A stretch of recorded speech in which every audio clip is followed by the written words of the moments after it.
So time to change the topic just a little bit away from some of the domestic issues that have been discussed and talk a little bit about the foreign policy.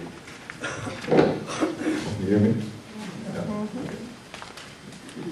So we've identified a number of different things that we need to push the Obama administration on, and things that we need to make sure that the country can move forward, maybe in a more progressive direction, in the domestic, on the domestic agenda, including the single-payer healthcare, for example, and the need for a strong stimulus program and the Employee Free Choice Act to allow organizing.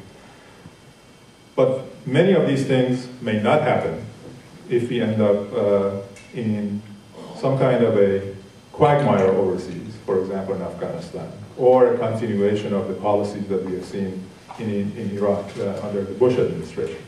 Of course, much of the support behind Obama initially started from the people who were leery of the Iraq war.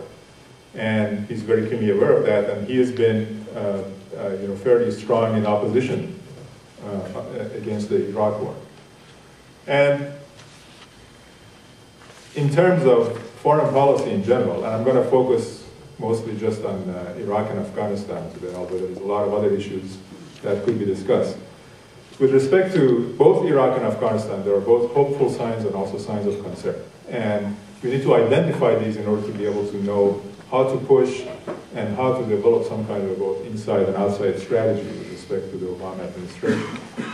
So I want to be actually fairly specific and try to talk about a couple of these with respect to Iraq, and also discuss a little bit the prospects of Obama's policy towards Afghanistan.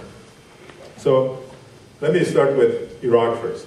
One of the things that I want to focus on, actually, there are two things that I want to really mention that actually we don't talk about enough, and the media doesn't cover enough. One of these has to do with this new status of forces agreement that was actually approved by the Iraqi government and the Bush administration in the waning days of the administration, before the elections. And I'll talk about why that's important. And the next thing is the role of engagement with Iran. So those two things are things that often are neglected, at least in the public debate, about the way to move forward in the case of Iraq. So let's get to the issue of the SOFA, or the Status of Forces Agreement.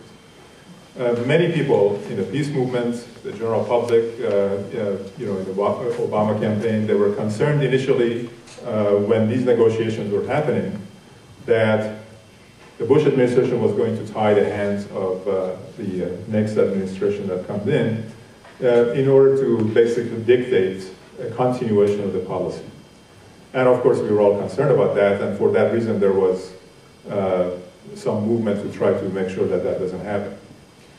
I personally believe that that was the intention of the Bush administration. In fact, the initial plan that they put forward, Bush administration put forward in Iraq, was essentially to turn Iraq into a colony. So there was very little sovereign control by Iraq over US troops or contractors and so forth. And they could essentially stay in Iraq for a long period of time. Well, something changed dramatically. What came out of that process of negotiation between the Iraqi government, the Maliki government, and the Bush administration actually ended up being something sort of the opposite of what Bush administration had initially intended.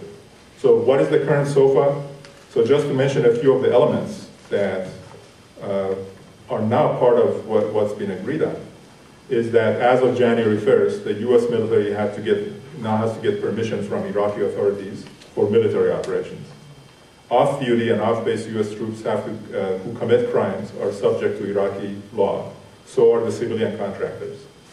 US combat troops will have to withdraw from Iraqi cities and bases by the end of June, ending their unilateral neighborhood patrols, for example.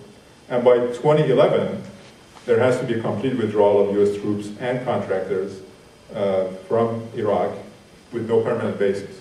So many of these elements, in fact, are things that the peace movement, for example, had been pushing for a long time, and they are actually written. So with the exception of the deadline, which is farther along than what Obama suggested, the 16-month plan. This is actually a fairly restrictive, much more restrictive plan. So now we have sort of this dilemma. The Obama administration, there's some clamoring, at least from the generals, and some coming from within the Obama administration, of this idea of residual forces. And that would obviously require changes to this SOFA agreement. So one of the things that I think we need to push for, from our perspective, push the Obama administration, is to, rather than trying to change the SOFA, is to try to actually build on that, make sure that it also includes some guarantees of human rights for all of the detainees that are in Iraq, and also a power sharing agreement between all of the forces in Iraq.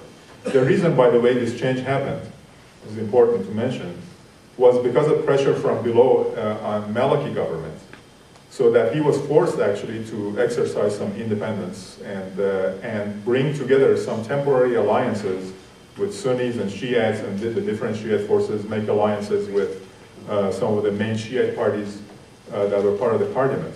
These are very tentative and tenuous alliances, and they'll fall apart very quickly, for example, if these elements of SOFA are violated. There's going to be in July a referendum on the SOFA, and it's not even clear that it would pass even under the current circumstances because of the sentiment against the presence of US troops, let alone if there is a violation of it.